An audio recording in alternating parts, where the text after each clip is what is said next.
Welcome to another trip down the Bourbon Road with your hosts, Jim and Mike. So grab a glass of your favorite bourbon and kick back.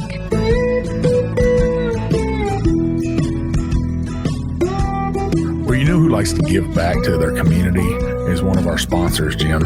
Chris Cruz from Cruz Customs Flags. He does custom flags out of bourbon barrels.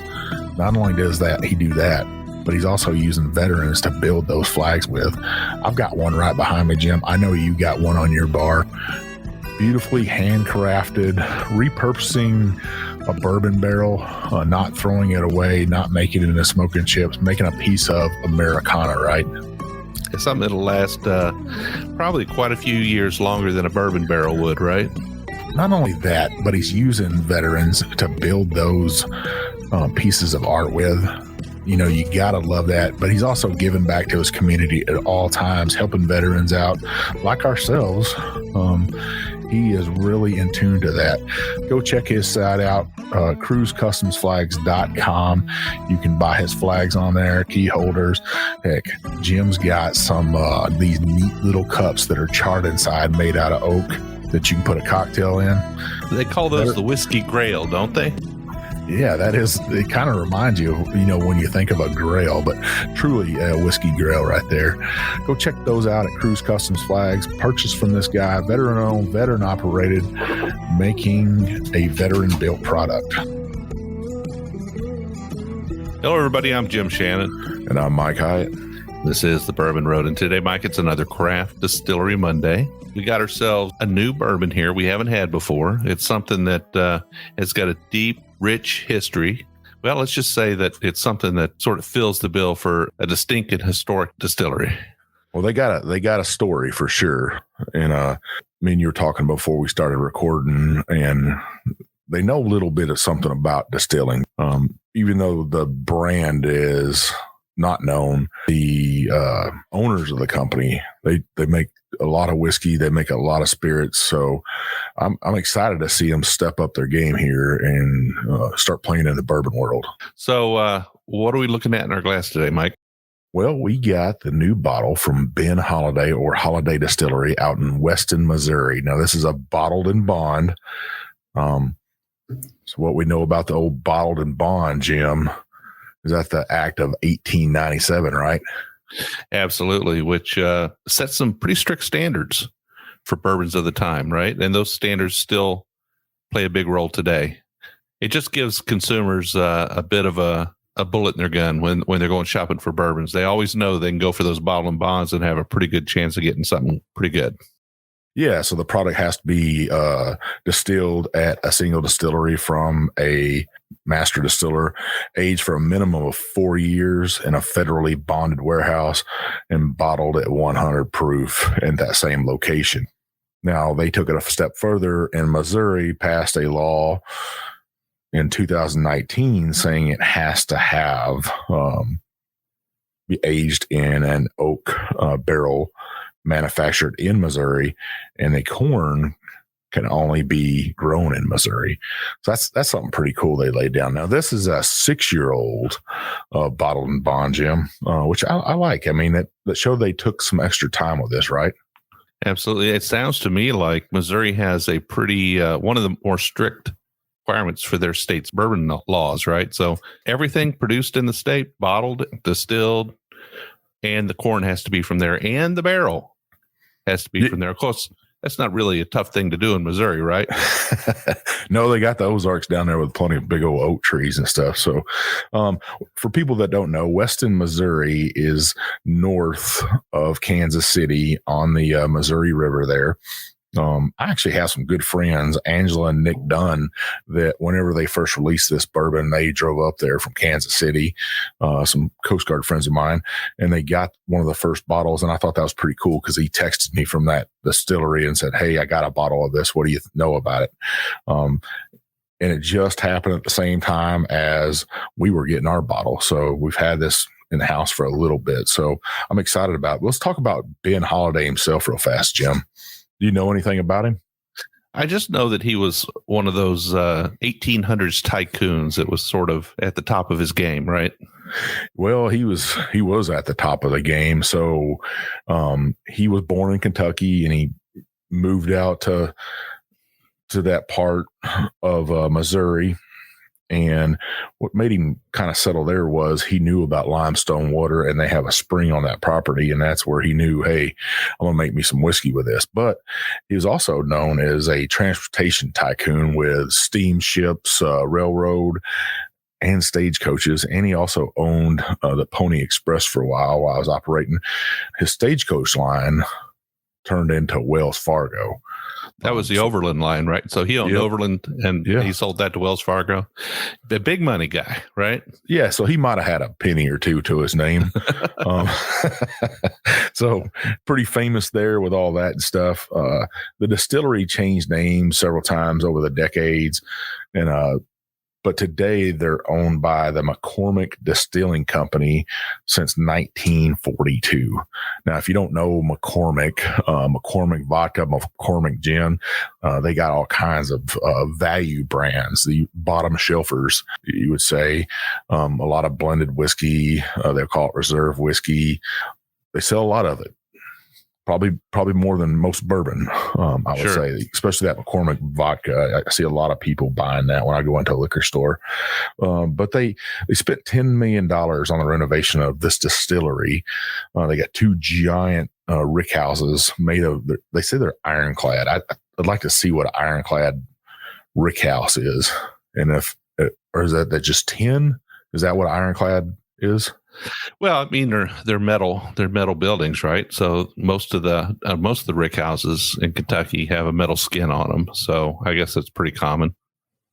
But I get it. You hear the word ironclad, and you start thinking about the old Civil War ships, don't you? Well, you knew exactly what I was thinking. I was thinking, well, they got cannons sticking out of that sucker. No, they got them filled up with bourbon in there now, which I like to see. And the impressive thing on this is that it's 6 years old. It just shows, like I said, that they took their time. Now, they're in transparency. The one hit I would have on them, Jim, they don't name their mash bill on this. It's non-disclosed. I'd like to see that because they say they are transparency, but they do tell you what rick house it comes out of, which floor, number 3 char. I mean, it tells you a lot. Distilled in 2016, the spring of 2016, and this was bottled in the spring of 22. Actually, on this one right here was bottled on May 27th, 2022. So I like that transparency and stuff. It shows a lot. This did come from Warehouse C, and 21% of it came from the first floor, and then 79% came from the 5th floor. So they're trying to tell you a lot about it. I like it. I like the bottle. The other problem I'd have with it, Jim, is it has a screw top lid on it, which you don't see in a $60 bottle very often these days.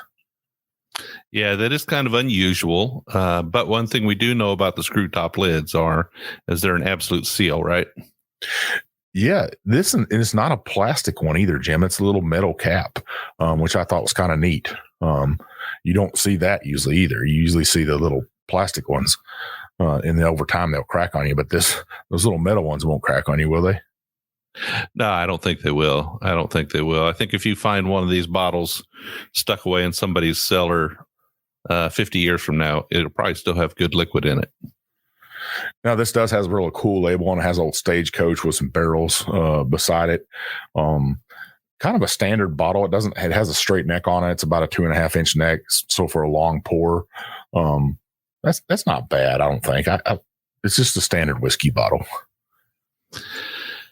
Yeah, I'm always pretty excited to see a bottle and bond bourbon coming out of a distillery from outside the state of Kentucky. We have a lot of bottle and bonds here, but a lot of distilleries outside of Kentucky are really stepping up their game and getting into the bottle and bond category. And I'm ready to drink this thing, Mike. Let's check it out. What do you say? Let's do it. Cheers. Cheers. It's got a really good nose on it. A little bit of spice in there, I get. Yeah. Like I might even say a lot of spice. It has got a bit of caramel to it. A little cinnamon. Yeah, maybe some of the cinnamon raisin toast. I get that fruit on there. That's what makes me give you that raisin plus that cinnamon, a little bit of toast on there. I get a little bit of oak in there. Yeah, the oak is apparent. The cinnamon's pretty apparent. I think the spice, not just from the cinnamon, but the actual barrel spice that's coming through, pretty nice. It seems like it might be a little dry, though.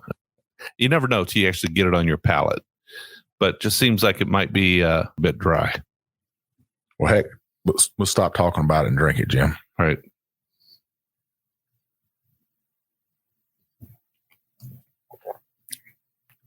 Wow, that's really good. Definitely got the spice. The oak and the spice are like up front, serious. I think you're right with the dryness. It's got a little tannic, and maybe that's from that oak, leaving it in there for 6 years. It's got that sweetness, though. It coats the tongue well. It dries it on the back end, I guess is what I'm saying. Very nice. I get that raisin on there, Jim. I get that, that cinnamon toast on there, that spice that we're looking for. Not very often does the nose match the palate, right? That's true. That is so true, Mike. I'm getting a little bit of like a mineral note to it.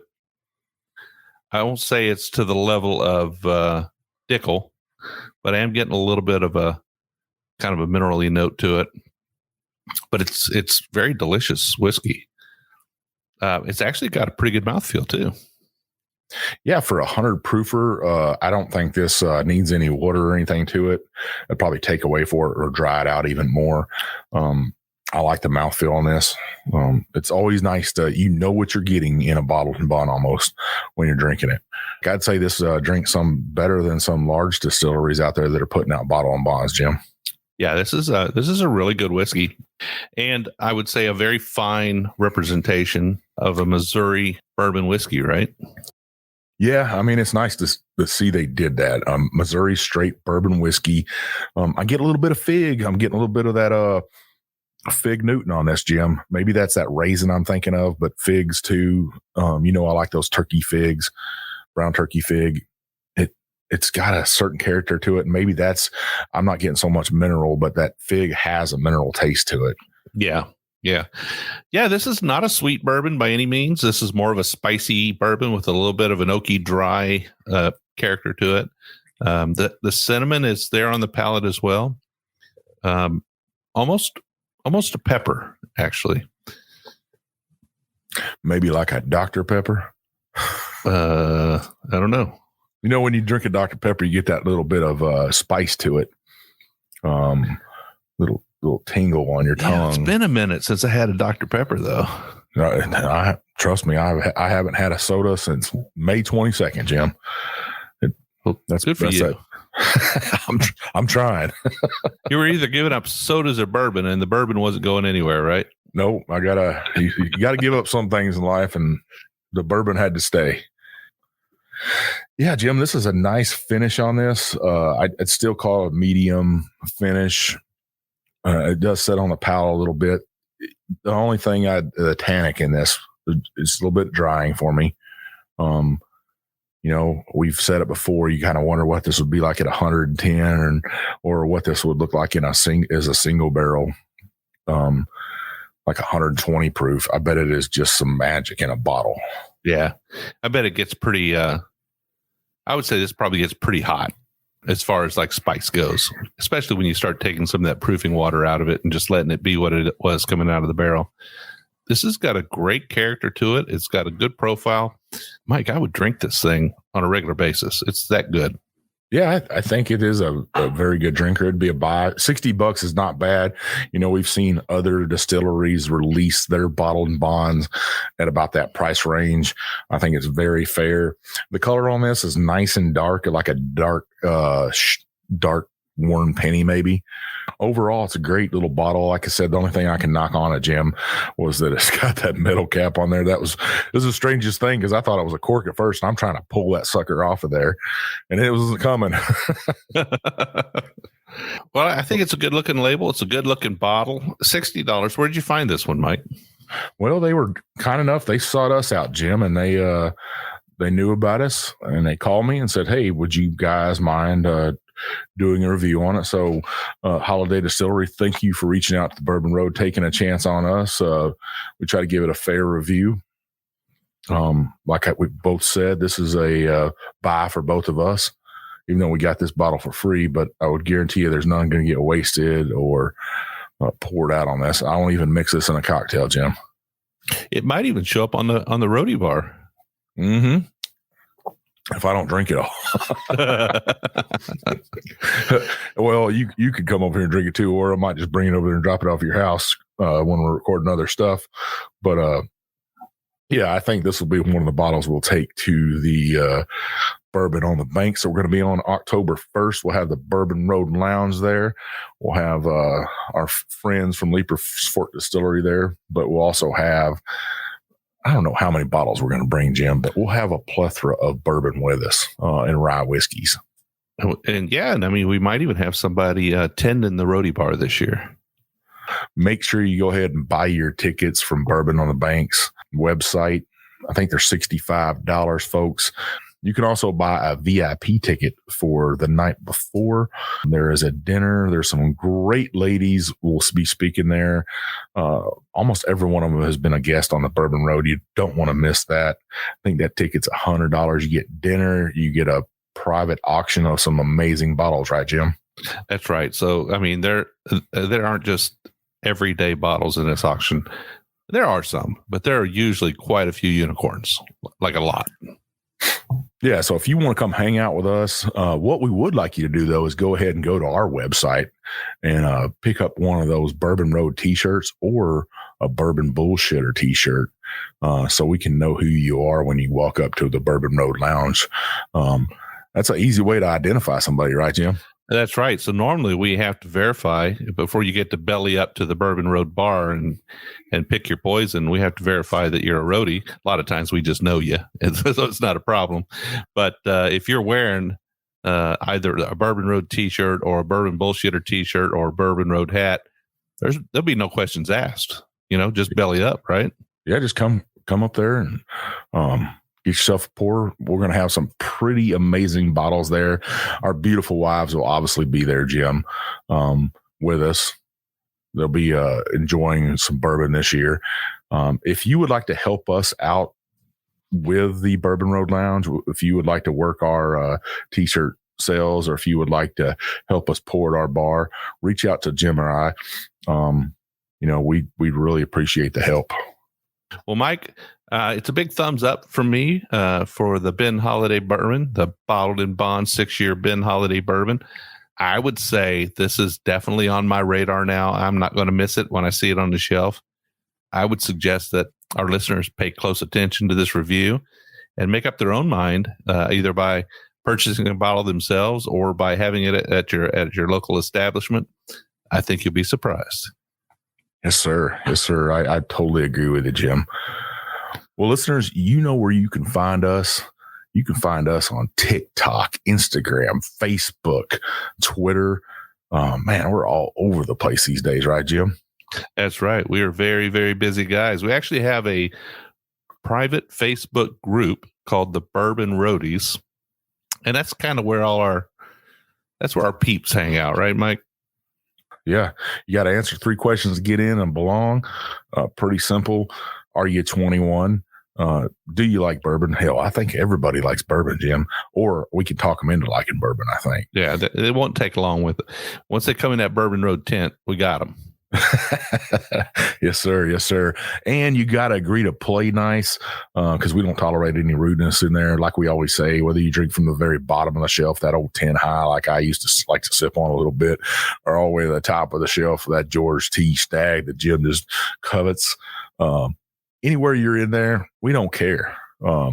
We just want you to have fun in there, celebrate life, celebrate birthdays, celebrate Jim, you just had a grandson. We want to celebrate that kind of stuff right there. Absolutely. Yeah. Yeah. So we do 2 shows every single week. On Mondays, we do a show like today's. We call it the Craft Distillery Monday episode. we'll have a single expression on. We'll try it. Mike and I will have our opinions on it. We'll let you know what we think. Heck, we'll tell you if we think you ought to add it to your bar or not. Every Wednesday, we'll do a full-length episode for about an hour, 2 30-minute halves. We'll deep dive a subject. We'll have a guest on. We'll drink several expressions. We'll get you to work and get you home. You definitely want to catch both those episodes every week, but there is a way that you can make sure that you don't miss a single one. And what is that, Mike? Well, you want to scroll on up the top of that app, hit that check sign, that plus sign, that subscribe sign. That app will let you know, hey, these two jokers have a show that's out today for you to listen to. And what we need you to do is scroll on down to the bottom of that app, hit that 5-star review, leave us some comments. It's pretty easy to do on almost all apps, all platforms, but you know what's going to happen if you don't. The big bad booty daddy of bourbon's going to come riding up on a stagecoach pulled by a buffalo, carrying some Ben Holladay, Missouri straight bourbon. You'll drink it all night long. By the end of the night, you'll definitely leave us some comments, a 5-star review, I guarantee. But seriously, folks, those reviews, those comments get great whiskey in our hands like this Ben Holladay, gets us into distilleries, gets great guests on the show. We would really appreciate it. Now, Mike and I are very approachable. If you see us in town, you see us at a liquor store, you see us at one of these big bourbon events, make sure you stop by and say hey to us. We'd love to meet you, share a pour with you. If you've got an idea for a show, if you've got a guest you think could be a good fit for the Bourbon Road, if you've got a bottle or a distillery in your hometown that you think would be a good fit as well, we'd love to know about it. Just hop onto our website, our Contact Us page, fill it out, send it in. Mike and I'll respond to you. You can always send us an email. I'm Jim@thebourbonroad.com. He's Mike@thebourbonroad.com. Like we always say, probably the best way, just hit up our DMs on Instagram. I'm Jay Shannon63. I'm Big Bourbon Chief. And we'll see you down the Bourbon Road.